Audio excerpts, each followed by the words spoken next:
ఓటుకు నోటు కేసులో తెలంగాణ సీఎం రేవంత్ రెడ్డికి సుప్రీంకోర్టు శుక్రవారం నోటీసులు జారీ చేసింది. కేసు విచారణను మధ్యప్రదేశ్కు మార్చాలంటూ మాజీ మంత్రి జగదీష్ రెడ్డి గతంలో సుప్రీంకోర్టులో పిటిషన్ వేశారు. ఈ పిటిషన్పై తాజాగా స్పందించిన సుప్రీంకోర్టు ప్రభుత్వానికి, ప్రతివాదులకు నోటీసులు ఇచ్చింది. 4 వారాల్లో నోటీసులపై స్పందించి సమాధానం చెప్పాలని సూచనలు చేసింది. గతంలో ఈ కేసులో రేవంత్ను ఏసీబీ అధికారులు అరెస్ట్ చేశారు. నామినేటెడ్ ఎమ్మెల్యే స్టీఫెన్సన్ను రేవంత్ రెడ్డి కలిసి డబ్బులు ఇస్తున్న వీడియోలు సోషల్ మీడియాలో జోరుగా వైరల్ కావడంతో అధికారులు కేసు నమోదు చేశారు.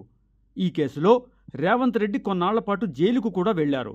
ఆ తర్వాత బెయిల్ మీద బయటకొచ్చారు. అయితే మరోసారి ఈ కేసు వ్యవహారం తెరపైకి రావడంతో 2 తెలుగు రాష్ట్రాల్లో రాజకీయంగా సంచలనంగా నిలిచింది.